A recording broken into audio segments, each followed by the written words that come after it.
श्री कार्तिक मास महात्म्य 5वां अध्याय। राजा पृथु बोले, हे मुनि जी, आपने कार्तिक और माघ मास का विस्तृत फल कहा। अब इसके विधिवत स्नान की विधि, नियम और उद्यापन की विधि भी आप हमसे कहिए। नारद जी ने कहा कि आप विष्णु भगवान के अंश से उत्पन्न हुए हैं, अतएव यह बात आपको मालूम ही है। तथापि मैं यथोचित विधान आपसे कहता हूँ, उसे सावधान मन से सुनिए। आश्विन मास की शुक्ल पक्ष एकादशी से शुद्ध होकर कार्तिक मास का व्रत करना आरंभ करना चाहिए। इस व्रत को करने वाला सर्वदा रात्रि के चौथे प्रहर में उठे, जल का पात्र लिए हुए तुरंत गांव से बाहर पूर्व अथवा उत्तर दिशा में जावे।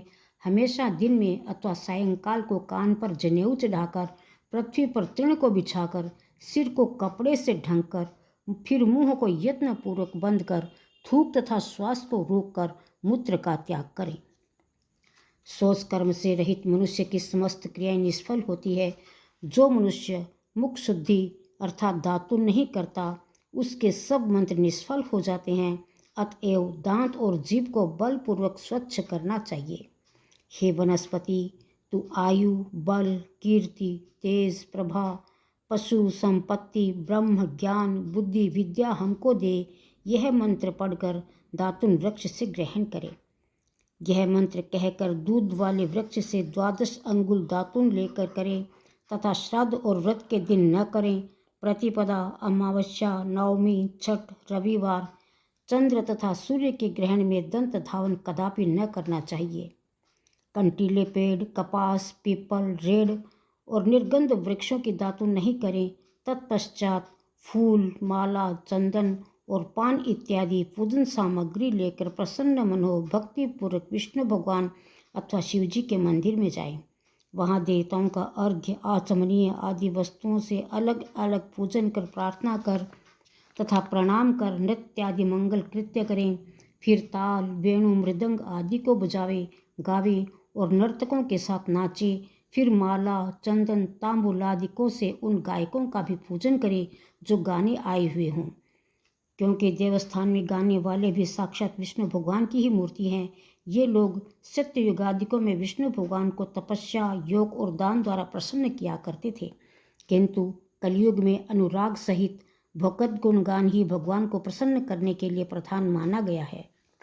हे राजन, मैंने एक बार विष्णु भगवान से पूछा था कि आप अधिकतर कहाँ रहते हैं। यह सुनकर विष्णु भगवान ने कहा, हे नारद, मैं वैकुंठ में अथवा योगियों के हृदय में भी नहीं रहता, अपितु जहाँ मेरे भक्त मेरा गुणगान करते हैं वहाँ मैं अवश्य रहता हूँ। जो प्राणी चंदन मालादिकों से हमारे भक्तों का पूजन करते हैं, उससे मुझे जैसी प्रीति होती है, वैसी प्रीति मेरे पूजन से भी नहीं हो सकती।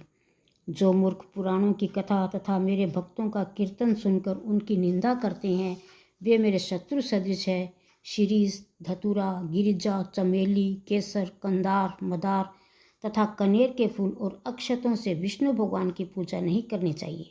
अड़हल, कंद, शिरीष, जूही, मालती, केवड़ा के पुष्पों से शिव जी का पूजन नहीं करना चाहिए।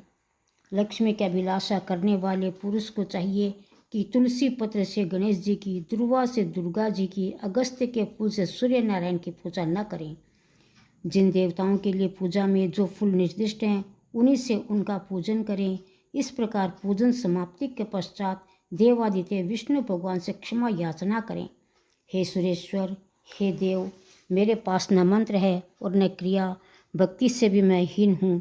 जो कुछ भी आपकी पूजा मैंने की है, आप हमारी उस पूजा को पूर्ण करें। इतना करने के बाद परिक्रमा करके दंडवत प्रणाम कर पुनः क्षमा प्रार्थना करके गायन, कीर्तन आदि करना चाहिए। जो मनुष्य शिव और विष्णु भगवान की विधि पूर्वक कार्तिक मास की रात्रि में पूजा करते हैं, वे पवित्र आत्मा होकर अपने पूर्व पुरुषों के साथ विष्णु लोक को जाते हैं। इति श्री कार्तिक मास महात्म्य 5वां अध्याय। राम राम।